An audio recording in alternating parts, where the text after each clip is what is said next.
Oke teman-teman, balik lagi dengan saya Fikri Ridho. Seperti biasa saya akan mereaction soal sepak bola Indonesia dan juga tanggapan komentar dari netizen soal sepak bola tanah air. Jadi ada berita yang kurang mengenakan sebenarnya dari timnas Indonesia dan tetangga kita, di mana ketika pertandingan antara timnas U23 dan juga Malaysia U23 ada insiden di mana bendera dari Malaysia itu terbalik dan dibentangkan oleh supporter timnas Indonesia, oknum supporter.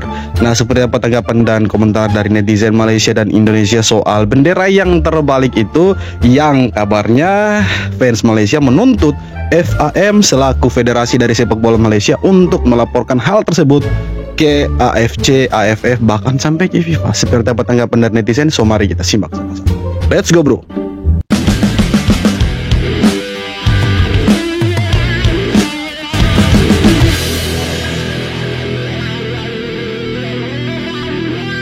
Turang korang. Siapa suruh terbalikkan bendera Malaysia lagi? Lepas tu siap tanda pangkas sekali. Sekarang supporter-supporter fan Indonesia disangsi oleh FIFA. Pihak FAM sekarang sedang bendera Malaysia. Turang korang. Siapa suruh terbalikkan bendera Malaysia lagi? Lepas tu siap tanda pangkas sekali. Sekarang supporter-supporter fan Indonesia disangsi oleh FIFA. Pihak FAM sekarang sedang berurusan dengan AFC disebabkan ulah orang ni. Kepada fan-fan Konoha Indonesia, lesa tu janganlah kau sampai fanatik sangat. Ini sukan je pun. Sekarang orang dapat malu dah. Kesian Erick Thohir tu dapat malu disebabkan ulah orang.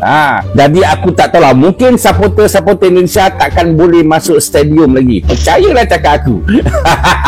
Sebenarnya kejadian seperti ini bukan baru pertama kali terjadi ya teman-teman. Sebelumnya bukan hanya Malaysia saja yang menjadi korban, Indonesia pun menjadi korban, bahkan di ajang resmi seperti SEA Games itu 2 kali loh, di tahun 2017 dan tahun 2023, di mana itu dilakukan kalau menurut saya secara sengaja. Bahkan ketika parade pun itu bendera Indonesia terbalik, putihnya di atas, merahnya di bawah. Mungkin mereka pikir ini Polandia kali. Tapi kan berita itu sudah hilang, tenggelam dan ditelan bumi. Nah, sekarang yang menjadi korban berikutnya adalah Malaysia. Tapi kali ini bukan ofisialnya yang melakukan hal tersebut atau ketika parade ataupun seremoni, tetapi oknum supporter. Pertanyaannya, apakah orang yang membentangkan bendera Malaysia secara terbalik itu adalah benar-benar orang Indonesia atau orang Malaysia yang sengaja melakukan hal tersebut untuk konfrontasi? Kita kan tidak tahu. Nanti ini kalau misalkan diinvestigasi dan benar-benar terjadi bahwa itu adalah orang Indonesia yang membentangkan bendera Indonesia, maka kita akan mendapat kerugian. Bisa saja kalau diinvestigasi ya kita dapat pengurangan penonton ataupun sanksi yang lebih berat. Karena ya teman-teman dari Malaysia, fans Harimau Malaya menuntut FAM untuk mengusut tuntas kasus ini, bahwa harus dibawa ke ranah yang lebih tinggi, ke AFF, ke AFC, mungkin bahkan ke FIFA. Tapi menurut saya teman-teman dari sana terlalu baper lah, iya kan? Karena ini sebenarnya waktu itu kan Indonesia juga pernah dibuat sama Malaysia aja, bikin ulah. Nah sekarang ini kan menurut saya ya karma gitu. Karena mereka terlalu baper saja. Tapi sebenarnya hal-hal seperti itu tidak boleh terjadi. Ya, tidak boleh terjadi dan tidak dibenarkan. Oke? Tapi sebenarnya bukan hanya Malaysia saja yang menjadi korban. Indonesia pun pernah menjadi korban, pernah menjadi negara yang dirugikan dari Malaysia waktu itu sebenarnya. Dan kita ya fine-fine saja. Cuma kenapa sekarang mereka baper? Itu pertanyaannya. Baper sekali gitu. Bendera Malaysia dibalik. Supporter timnas dilaporin ke AFF dan AFC. Pas lawan Malaysia kemarin di GBK, ada oknum supporter yang bentangin bendera Malaysia, tapi disilang dan dibalik. Langsung viral, orang Malaysia ngamuk, netizen ribut, dan FAM langsung gercep. Presiden FAM Datuk Johari bilang mereka udah resmi ngelaporin insiden itu ke AFF dan AFC. Mereka anggap ini udah kelewatan, katanya nggak bisa ditoleransi. Buat nonton pertandingan bola gratis bisa lewat link di bio. Dan karena ada sejarah soal sanksi dari AFC pas kasus Bahrain dulu, ini bisa jadi bumerang lagi buat PSSI. Dulu aja kita sampai kena denda dan pengurangan penonton. Setuju gak sih lo sama langkah FAM ini? Drop pendapat kalian. Bendera Malaysia dibalik. Setuju tidak setujunya saya pikir ya itu ya setuju saja. Mereka punya hak untuk melaporkan ya hal itu, karena yang dirugikan itu adalah Malaysia. Rivalitas Indonesia dan Malaysia ini bertahun-tahun sudah terjadi, dan kalau ada hal semacam ini saya pikir itu hal yang wajar-wajar saja sebenarnya. Cuma ya teman-teman dari Malaysia rupanya bawa perasaan, baper, dan mereka menuntut untuk FAM itu lapor ke sana, ke AFC, bahkan ke AFF atau ke FIFA itu. Gitu aja kok repot kan gitu. Inilah alasan Malaysia setelah timnas Indonesia masuk final minimal Piala AFF. Alasan berikutnya, kita ada peningkatan. Alasan berikutnya lagi, timnas Indonesia tidak bisa mencetak gol ke gawang Malaysia. Banyak kali alasannya, Pak. lagi, tak apa tak lolos semifinal, yang penting tidak kalah dengan Indonesia. Alasan berikutnya lagi dan lagi, timnas Thailand akan bantai-bantai Indonesia.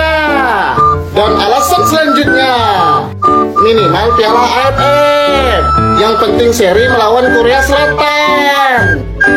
Indonesia timnas Belanda, Malaysia timnas PBB, minimal juara Piala AFF. Jadi itulah alasan-alasannya mereka lah. Tapi minimal kalian lolos kayak final dulu lah. Jangan sampai kalah dari Filipina, ya kan. Kalau sampai kalah dari Filipina itu kan memalukan sekali. Bahkan keluar di babak grup itu kan, aduh, itu sangat-sangat memalukan ya. Jadi kalau Doro bilang tutorial golnya ada di mereka, ya salah. Harusnya tutorialnya itu ada di kita. Tutorial menangnya ada di kita, oke, finalnya ada di kita, cetak gol banyak itu ada di kita. Semua tutorial untuk sepak bola di Asia Tenggara ini ada di Indonesia gitu. Jadi mereka harus belajar dari Indonesia, seharusnya gitu. Cuma mereka sombong saja. Taktik gila, Gerald Vandenberg saat Indonesia hajar Thailand di laga semifinal Piala AFF U23 2025. Hal ini karena Vandenberg melakukan perubahan taktik yang tidak biasa. Itu dilakukan pelatih asal Belanda itu demi mengejar ketertinggalan di babak kedua. Dalam kondisi tertinggal 0-1, Vandenberg memasukkan 3 pemain sekaligus, yakni Alvarez Buffon, Muhammad Ferrari, dan Brandon Scheunemann. Menariknya, Ferrari dan Brandon dimainkan di posisi yang tidak biasa. Brandon ditempatkan di lini tengah dan Ferrari diplot sebagai striker dadakan. Formasi timnas pun ikut berubah dari 4-3-3 menjadi 4-2-4 dengan Ferrari berduet dengan Jens Raven di lini depan. Perubahan taktik ini membuahkan hasil yang manis. Timnas U23 yang terus menekan dan bisa mencetak gol penyama kedudukan melalui sundulan Jens Raven pada menit ke-84. Gerald Vandenberg ini saya pikir dia pelatih yang jenius, luar biasa orang ini sebenarnya. Ya kan? Kenapa? Terbukti ketika kita lawan Thailand, dari statistik itu menunjukkan bahwa kita mendominasi pertandingan. Tapi sayangnya kita punya lini depan itu tumpul. Nah, Thailand ini sebenarnya mereka itu tidak buruk, tetapi mereka pakai strategi parkir bis untuk membendung pertahanan dari Indonesia. Nah, ketika pemain-pemain dari Indonesia itu melakukan kesalahan, mereka melakukan counter attack dan hasilnya kan mereka cetak gol. Nah, disitulah plan B dari Gerald Vandenberg itu dibuat. Hasilnya apa? Kita dapat cetak 1 gol lewat sundulan dari Jens Raven. Nah, kita ini menunggu, menarik ini pertandingan final besok antara timnas Indonesia dan Vietnam ini. Apakah kita bisa mengalahkan Vietnam atau justru kita kalah di kandang sendiri? Tapi kalau kita lihat dari sejarah perjalanan Indonesia di Piala AFF edisi tahun ini, saya pikir agak mustahil kalau kita tidak juara, karena Thailand saja kita bisa singkirkan mereka. Walaupun ada yang bilang kita menang karena keberuntungan, hoki dan penalti segala macam, tapi saya pikir itu bagian dari usaha. Kita lawan Thailand menang penalti, adu tos-tosan, saya pikir ya itu gila sih. Tapi perlu patut diacungi jempol pelatih timnas U23 Gerald Vandenberg, karena dia menurut saya pelatih yang jenius, luar biasa. Dia punya rencana B, plan B. Akhirnya ya pemain-pemain yang tidak seharusnya berada di depan dia pasang di depan untuk dapat bola-bola silang dari sayap. Hasilnya memuaskan. Harusnya dia ganti Patrick Kluivert ini. Bercanda. Begini respon iri supporter Malaysia saat tahu Indonesia U23 kalahkan Thailand dan melaju ke final Piala AFF. Indonesia cuma beruntung menang karena penalti. Level Malaysia setara Thailand. Thailand udah gak sekuat dulu.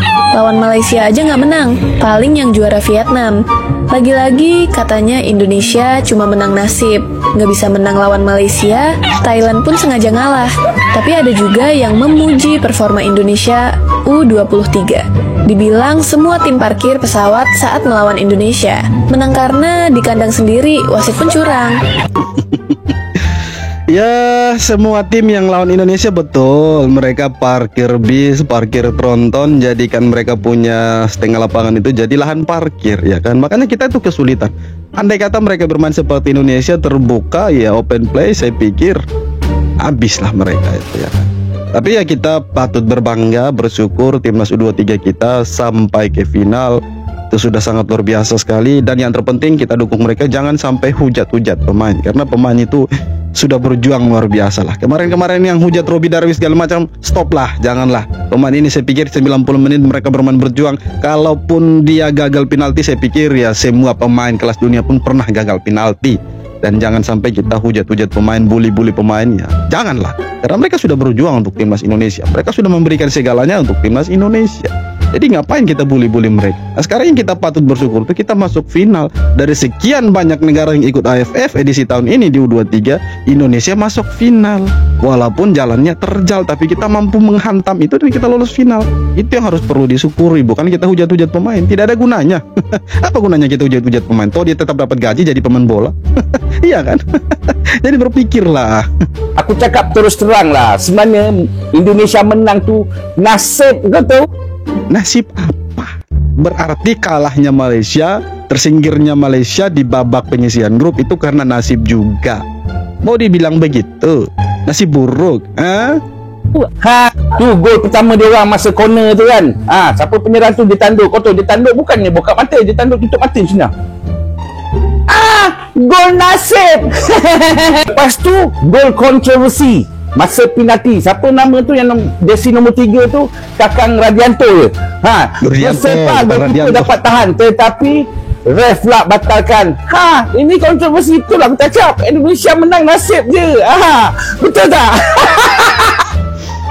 Federasi sepak bolanya Thailand saja tidak repot. Kenapa kalian orang-orang Malaysia yang repot? Itu kan keputusannya wasit. Wasit melihat bahwa sebelum Kakang Rodianto menendang bola, kiper sudah melakukan pergerakan, oke, dan itu kan dilarang. Jadi diulanglah penaltinya. Begitulah, kita percayakan saja. Mau kontroversi atau tidak, memangnya ada di mana sepak bola yang tidak ada kontroversi? Semuanya kontroversi. Paham nggak kalian?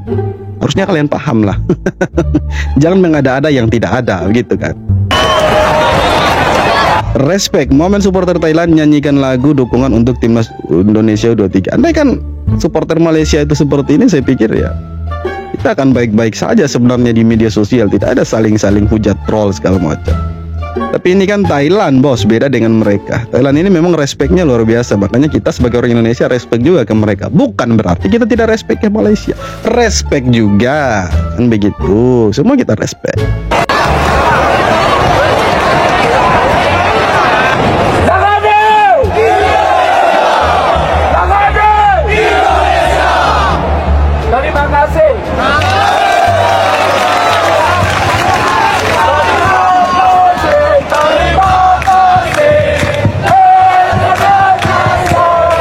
Itu baru betul saling respect antar supporter. Itu baru betul. Keren lah. Media Thailand Thairat memuji timnas Indonesia yang mengalahkan Thailand di semifinal Piala AFF U23.